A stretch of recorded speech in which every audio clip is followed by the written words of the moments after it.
G'day everyone. So it's been so long, just don't really get a chance these days to come on. But once a month or so I'm traveling and it tends to be when I get a chance. So, alright, get straight into it. Lots of interesting stuff happening at the moment. US jobs figures and things like that. Made for a very interesting 15 minutes last night and kind of went nowhere really, but first one I wanted to do was this one. Well, first of all, the sailor shift ratio is in a sell position at the moment. They're not great signals, but they can, and especially it's when it's like this, when they're close together and it flip-flops, that actually, when I've looked at it, seems to be when it is worth paying attention to. So just be a little bit careful, but it's very much, like, it goes off weekly closes, so it's more a confidence thing. So anyway, close that down for now. One thing I did want to point out, hash ribbons on this pullback, we're nowhere near getting into a capitulation type area. Well, look at this, and that can be a pretty good signal, particularly the buy signal at the end of a capitulation is typically a pretty good buy signal for Bitcoin. At this stage, no real cause for concern. Or no real signs that we're going to get another big leg up anytime soon either. This is interesting though. Sorry, it's a bit messy, but this green line here is the bull market support line. This is total crypto market cap versus the market cap of the three biggest stables. And so we are still above that bull market support.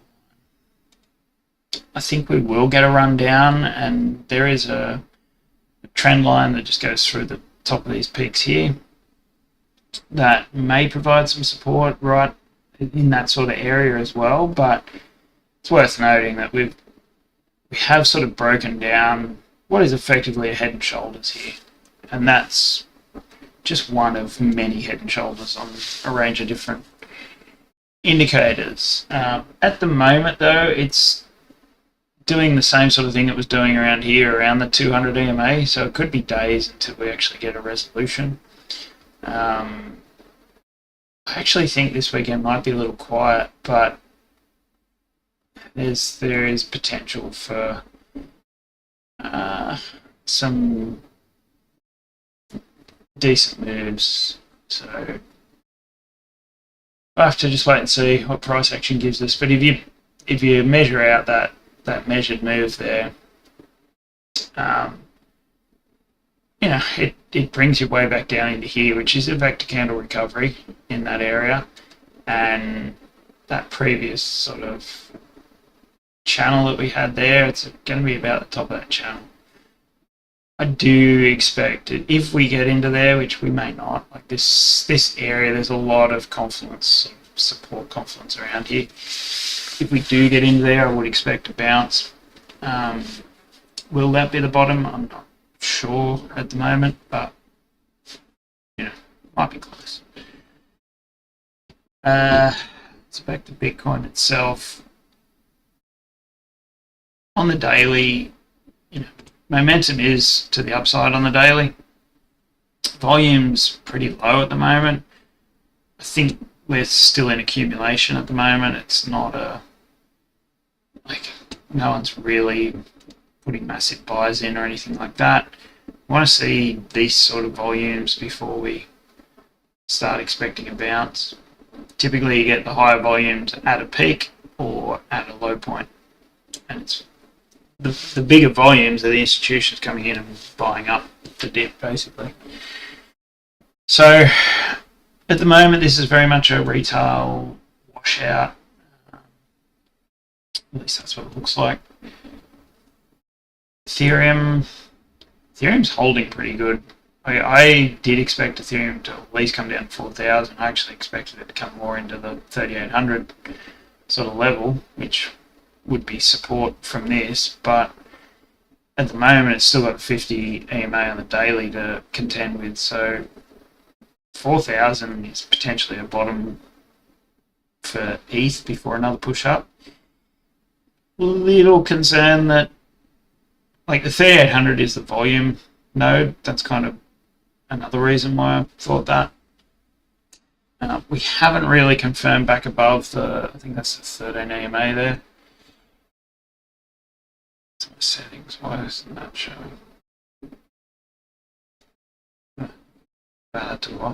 Yeah, it is the 13 EMA. So realistically, you want to kind of confirm about the 13 EMA on the daily before you start thinking bullish again. But so it is. It does look like it wants to head down a little bit. Momentum's still in the bearish control zone for ETH, so just be careful with that one. It's not on the daily. It's not really a buy location. But Bitcoin is just sort of it's compressing a lot of the moving averages at the moment, and I think sorry about this particular indicator. There's a lot of info going on here, but basically what I'm particularly interested in here, these purple lines are the what do they call them? Basically a continuous VWAP anchored, well, not anchored, but it's like a daily one, 24-hour one, continuous 24-hour one, rolling VWAP, a weekly and a monthly. And this is the monthly one here, and it comes in at a point which, you know, is of interest to us. So 114,500. I'll point out later that is max pain on a few time frames for the options market, as is around 113,200-ish. So if we do sort of continue to the upside, which we may do, the 4-hour is sort of still suggesting downside. But over the weekend, I have a feeling it'll be a little bit choppy. We may sweep the high. There is some short liquidity up there to grab, and then pull back down. It's tough though. Realistically, we're still in a downtrend with a lot of this stuff, although the cyclic RSI is kind of trending to the upside on the 4-hour. Like there is a pullback obviously on the 4-hour, but in general the momentum is still, like, it hasn't broken down yet. So we got pretty heavy resistance off the 1-hour 800, which is the 4-hour 200. That worked out well. I managed to get out of my longs pretty close to that and into a short, and I've now closed the short. I'd actually tightened up my stop loss on the short and got wicked out by that candle there, so might get back into that.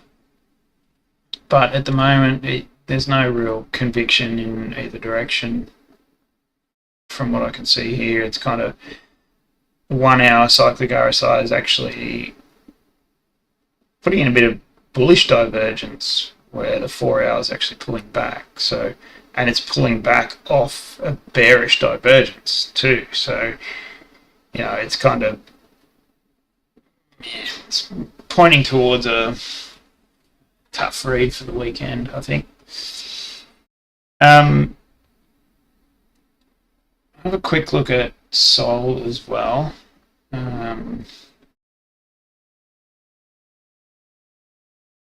So Solana is holding pretty good. It got a pretty decent run up from the recent lows, but yeah, it looks like it's building. It looks like it's building for the next push up.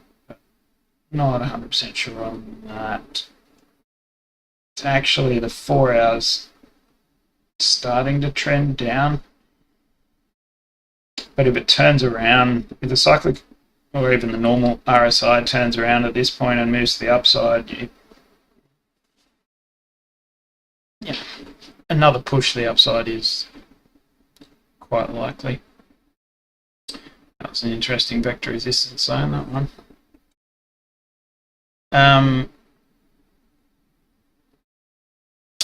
Yeah. Just get back.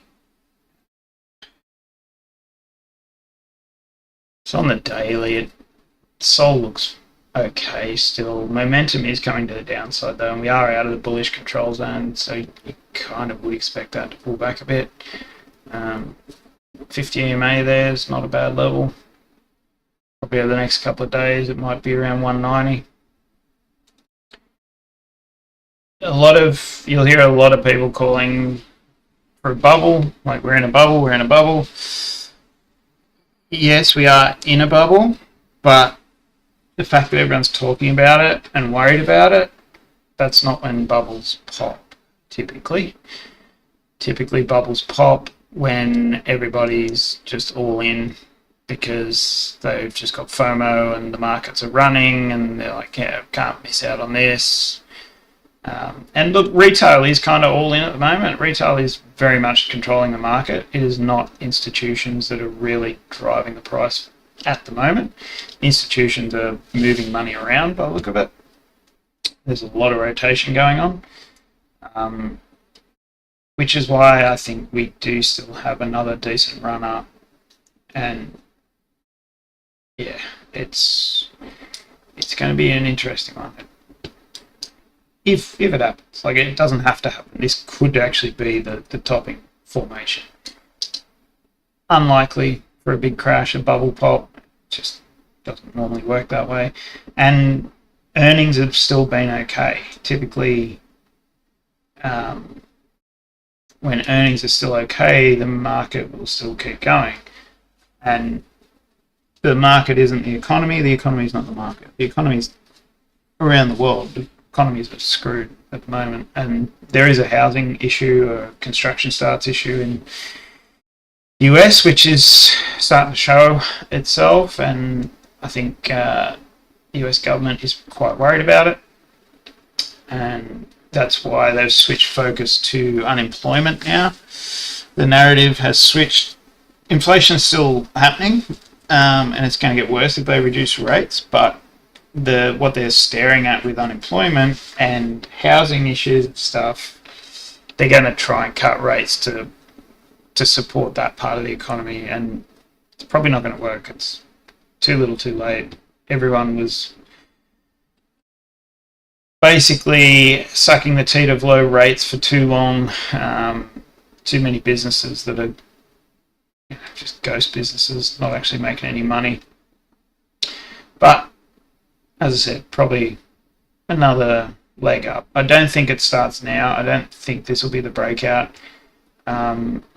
Equal weight Qs, there was a decent amount of volume on Friday with the job numbers, but yeah,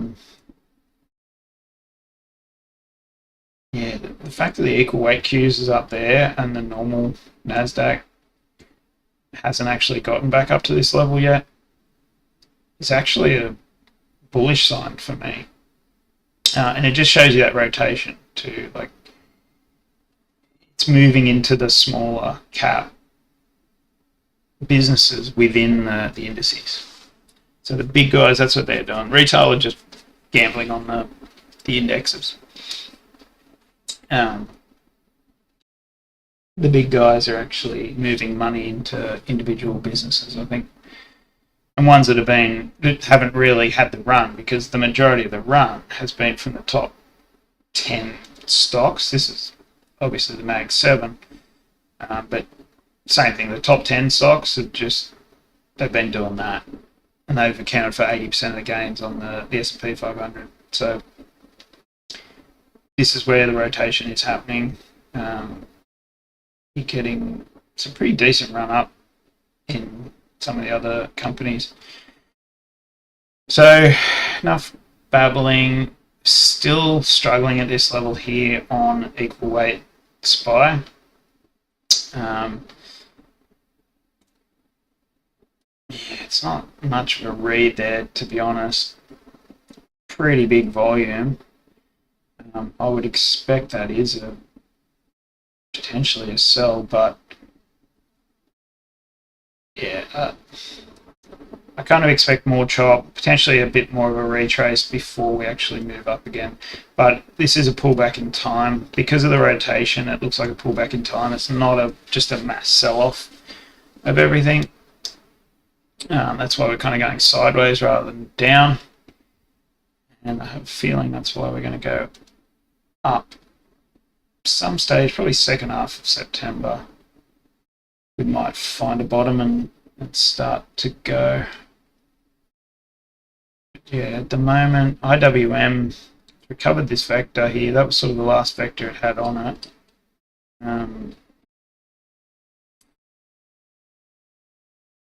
Yeah, I'd kind of expect IWM to come back into this level, maybe even into 229, just to recover this vector. There is a gap close there though as well. That is actually a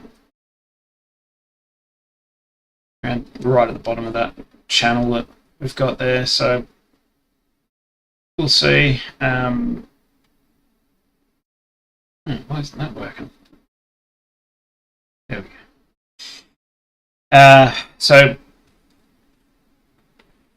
at the moment, I'm not expecting any major breakdown from there, but as I said, the economy is pretty rat shit. So expect the unexpected. What have we got? So consumer discretionary versus staples equal weight is at all-time highs. Bit of a pullback. That actually suggests that's a bigger pullback than most markets had on them. That to me suggests we might be peaking for the time being. We might have a bit of a pullback on this, which means there'll be rotation into consumer staples rather than discretionary, which should see the S&P 500 come back as well. But it doesn't have to come back far is kind of what I'm saying. And discretionary versus SPY equal weight is pulling back, and that's almost a complete bearish engulfing candle, which should lead to more downside. But again, leaving a vector up there, I would expect us to get back up there at some stage in the next couple of months. The other one is XLP versus SPY. So this is consumer staples versus SPY. XLP? No, sorry, XLP is consumer discretionary. You know, looks okay. I just want to, yeah.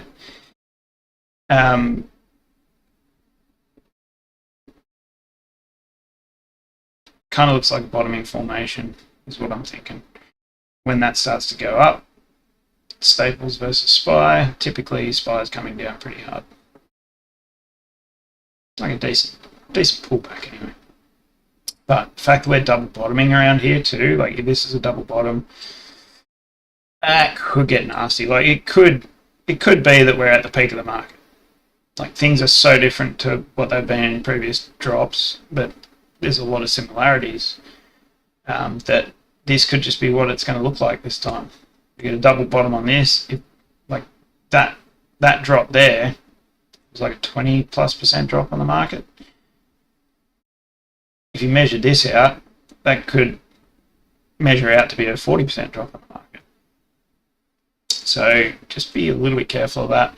But what we could get to is, so it could actually end up looking like something like that. So it could be still peaking around early 2026. Like if you run this same sort of pattern, basically head and shoulders, and then you break that, and whatever that There is, measure it out. It might even be somewhere around here, but that's going to be a pretty, that would be the start of the bear market and potentially something bigger than just a bear market. So I have a feeling that's how it's going to play out, but we just got to play the price action. And this one will be, once the news starts to pick up on some of the issues in the broader market, not just YouTube traders and stuff, then it could be the end, regardless of where we're at. And because commercial real estate, regular real estate is starting to suffer around the world. And when real estate gets involved in a drop, it tends to not work out well for the economy. So KRE, so regional banking, like it's been strong. It's been one of the main reasons I haven't been too expecting a major crash immediately.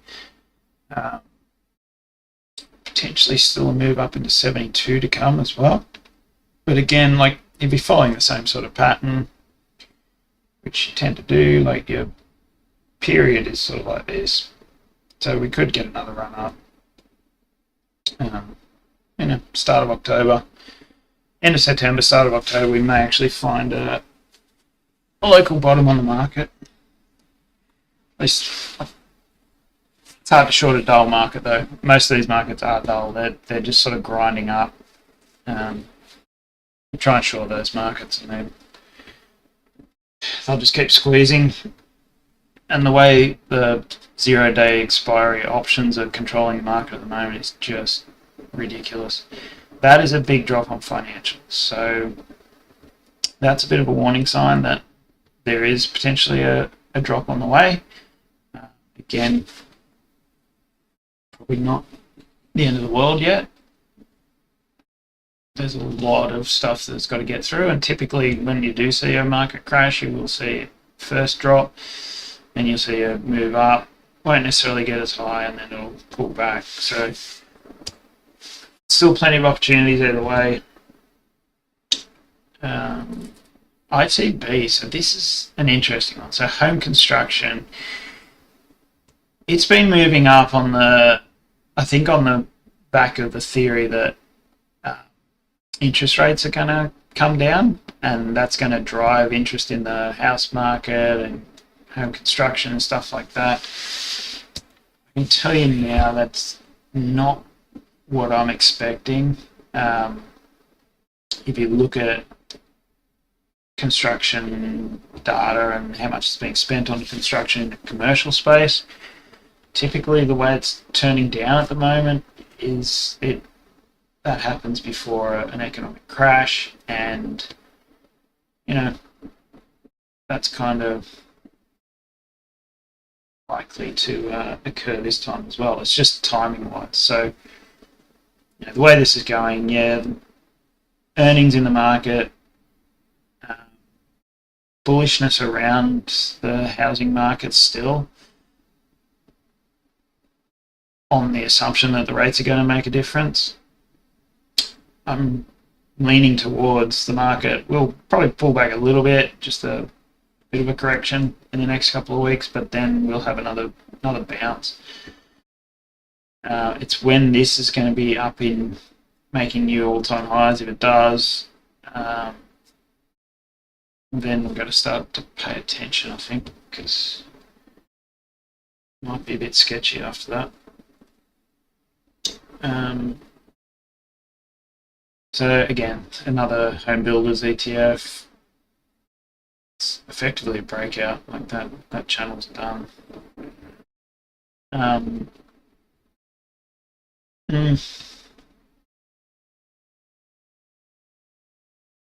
Should get some resistance around there, you would think there. Potentially off that level there as well.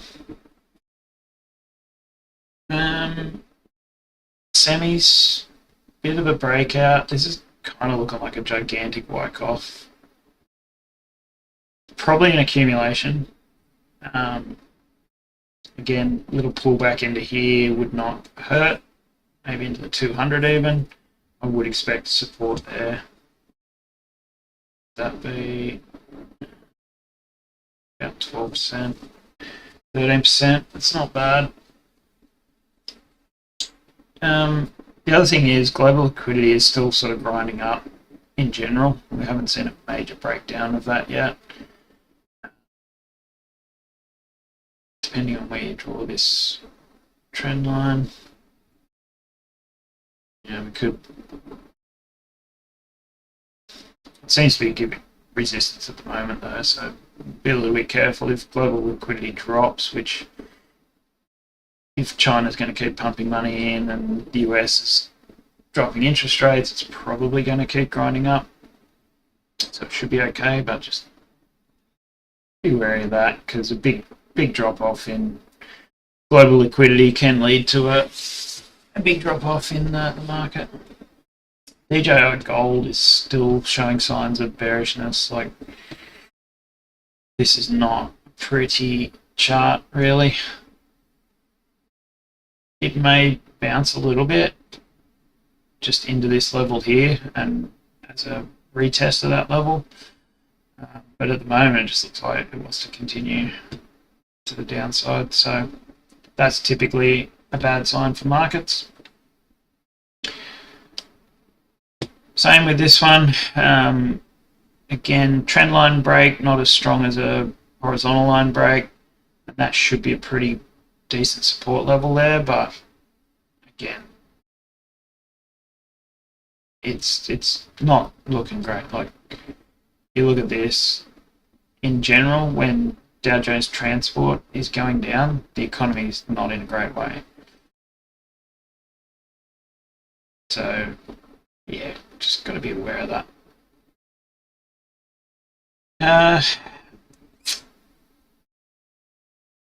So VIX is still pretty low. Nothing really. Like, there's no major hedging going on at the moment from Wall Street, which is why I'm not super concerned about a major drop at the moment. There have been some decent dark pools from memory, but so be a little bit careful. There could be a spike coming. The skew is struggling to get through these levels, so the skew's kind of leaning towards downside for me at the moment. And yeah, the one-day VIX is suggesting more upside though, so it's very low. If we start to see this spike above the 200 again, I'd expect it to keep going for a little bit this time.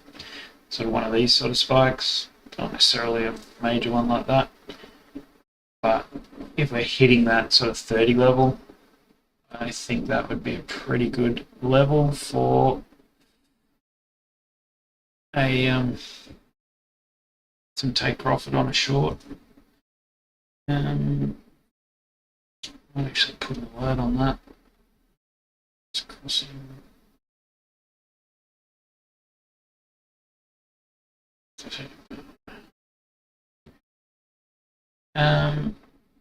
So I'm going to skip the international markets. I think Chinese market is still kind of grinding higher as well, but I don't think the stimulus is really going to hold it that well. The rest of them, I think, are pretty dependent on what happens in the US. TLT, another bottoming formation at the moment. If rates are going to come down, then you would expect TLT to actually come up. And obviously we got a pretty decent gap up the other day. I suspect we will get through that 200 EMA there. Momentum's the upside, and BBWP is coming off a very low level, so I would expect that to keep going. It's going to do, I forgot about the advanced decline line. That there is not bearish.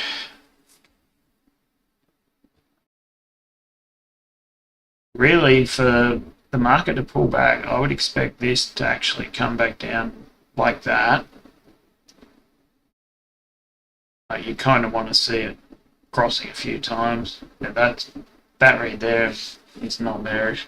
I think it's a lot to do with the rotation that's happening at the moment. So again, it's just the rotation just means that there will be another move up without a hell of a lot of downside first, I think. That's the way I'm looking at it anyway. High yield junk. Yeah, the bond market isn't freaking out at the moment. But look at this. You'd expect them to be breaking to new lows if you were going to be like the market was going to be dropping. LQDIF has even moved up on Friday, so it's kind of off a good support level too the other day. So I'm not seeing any major panic going on in the bond. Excuse me. If it reversed from here again, I'd maybe be a little bit more worried, but no real signs of concern there. T10-year. So the 2-year obviously got hammered the other day. Rates coming down is generally good for gold, good for crypto. Gold was breaking out as well, so copper coming down. So it's kind of, I mean, that's suggesting a risk-off environment, but we're not, again, not breaking to new lows yet. This is bear flagging though, which I still don't think we leave this here and go on a massive drop. I think there will be upside recovery up at least into the 5.26.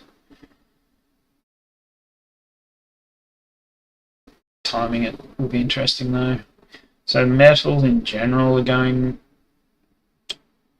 better than most stocks. So there is a bit of rotation into commodities, particularly the metals.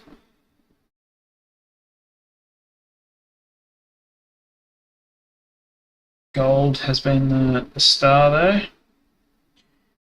So a lot of people calling for 4,000 on gold. That would make a lot of sense, depending on where you sort of took your lines from. Basically, the breakout on this one you could effectively take from here to there. Whoops.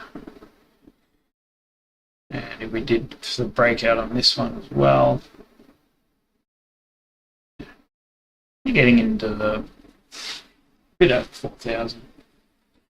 Potentially, depends where you measure it. If you just did the breakout based on the start of the wedge, then I'd only get to 3,800. But I expect gold potentially keep going.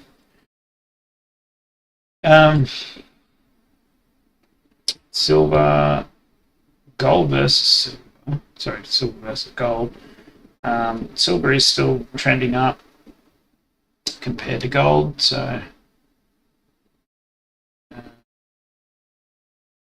copper gold ratio is dropping like a stone, so that is a risk off indicator. If that's coming down, then typically you're looking at risk off, so worthwhile keeping that in mind as well.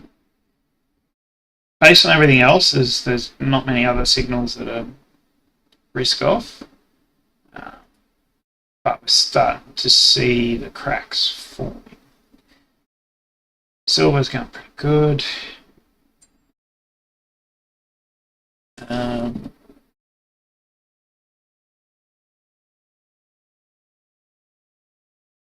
Oil's pulling back as well. Typically you don't get a major crash with oil pulling back. That's not a bad thing. Dixie. So Dixie's the interesting one for me because I actually expected Dixie to go up, and I think it will.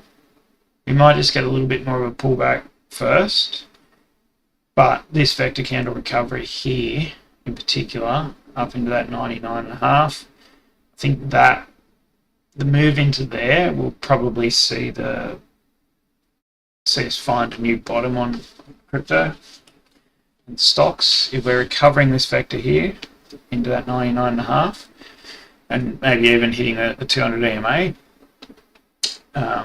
that's when I'd probably be looking to put a decent long on crypto in general, because I think it will hit there and come back again.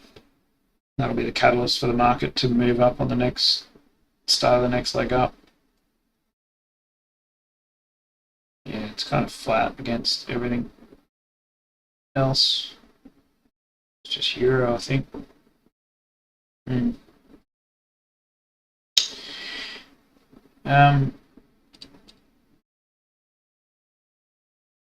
Yeah. So that's global liquidity there. It's still trending up. Not a huge cause for concern. All it's telling me really is that the fact that we're at new highs on the market and global liquidity is so low, then this could get nasty. Basically, you're putting in a lower high on global liquidity, a bit of higher high on markets, and you're even doing it again, another higher high and a higher low. There's so much bearish divergence on this that typically when I went back and looked at this, when you had that bearish divergence, that's when you had some pretty major corrections in the marketplace.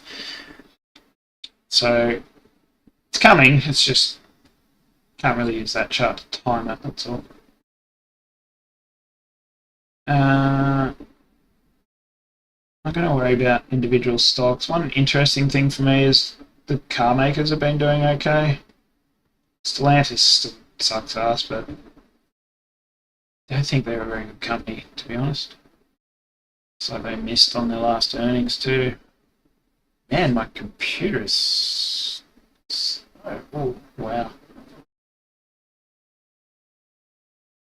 Yeah, a bit of a miss there.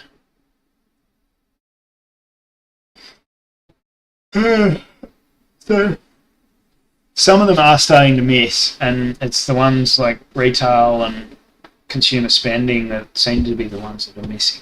And that's what normally happens first. It's when the bigger ones start to miss, that's when you start to see the real pullbacks in the market. Wow, that is low. Surely that's not.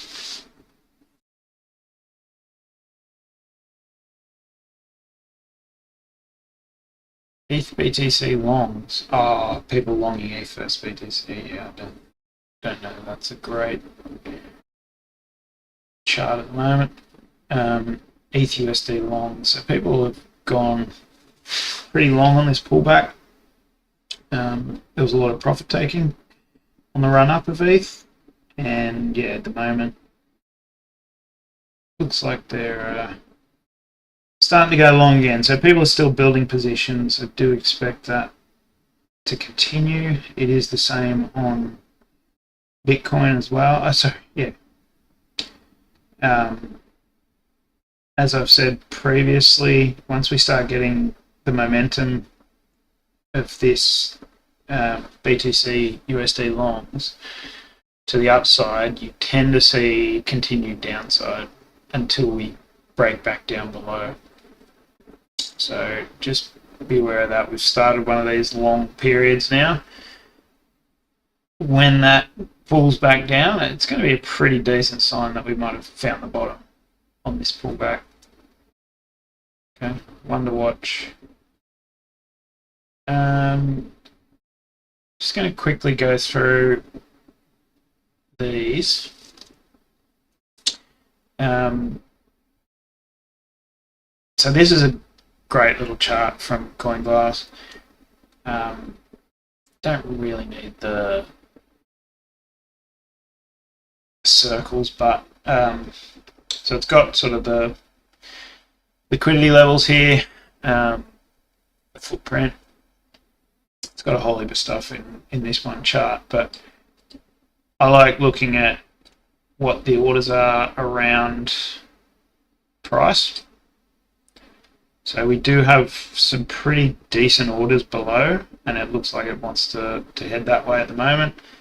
So that 200 EMA on the 4 hour looks like it might be the peak of that run up. There isn't a lot. There's not huge sell orders until we get up into here.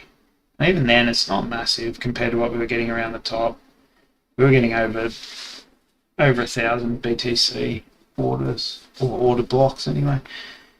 So that's 18,350. That actually keeps coming down too. I think it was up in here at about 128, and they just keep moving it down with price. So while over there doing that, it's probably going to keep going. Price is going to keep going down and picking up a lot of this stuff in here.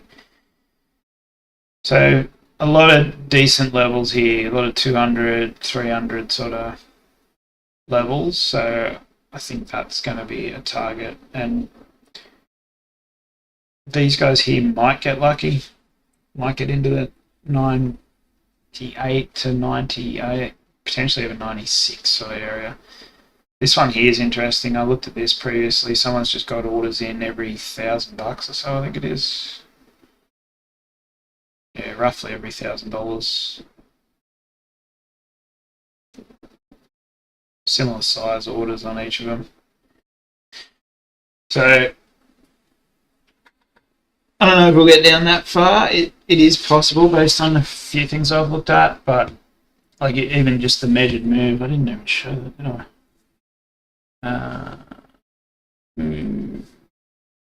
That.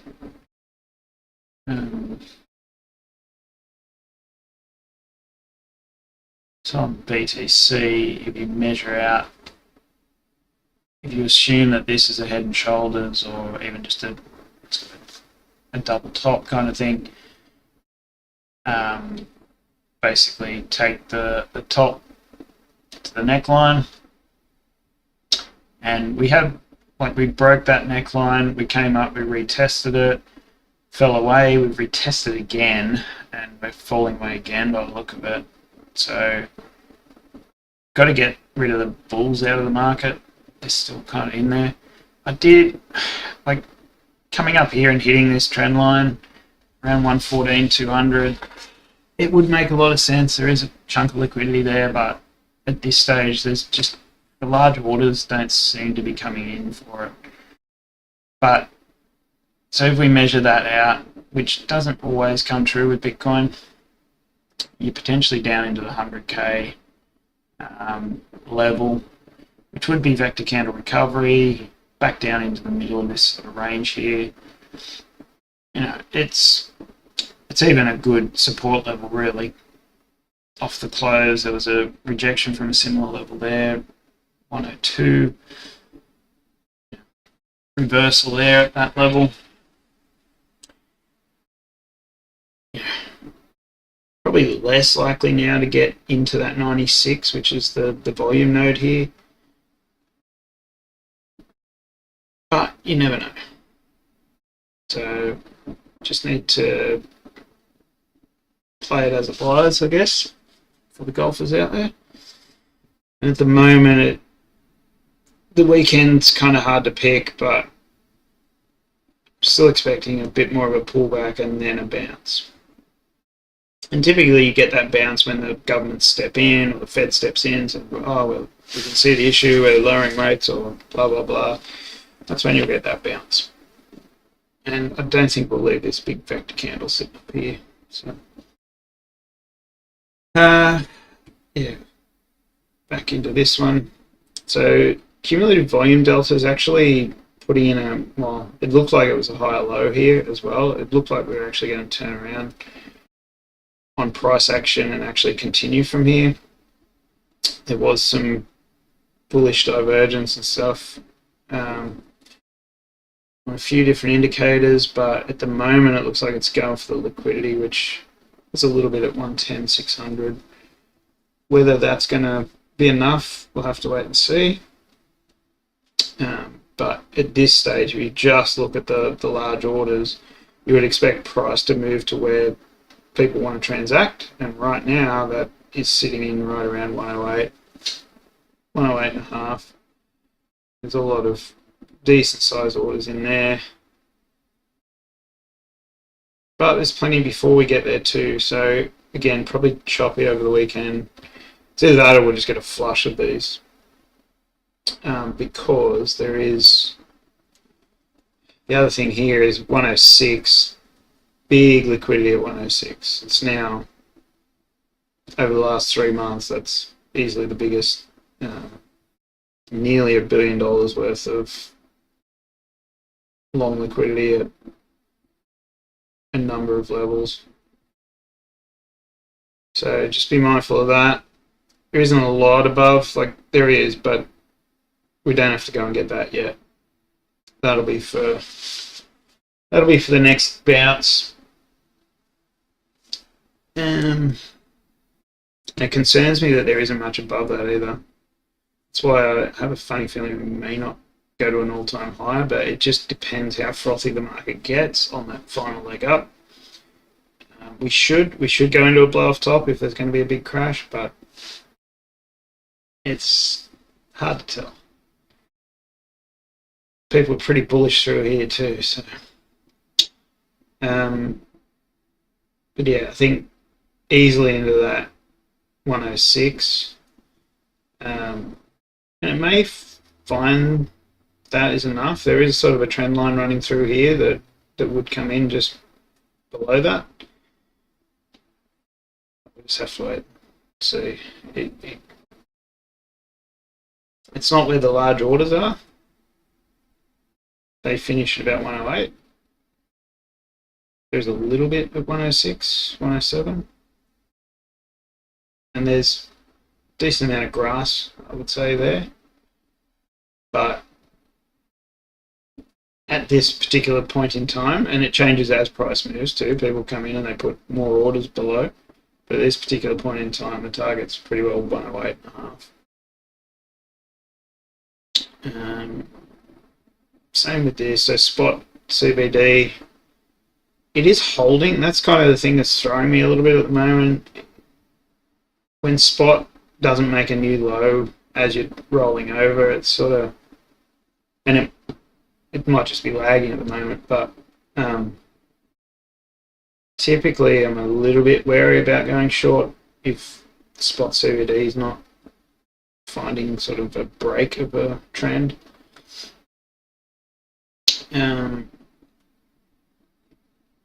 The top trader accounts and positions are quite bullish at the moment as well, so that's something to keep in mind. They did go pretty long after this drop. There's a lot of buying happening on that drop. So, don't know. These guys haven't been doing great. Like, they take profits on the way up, but they're not always doing great. Sometimes they get in quite early for a run.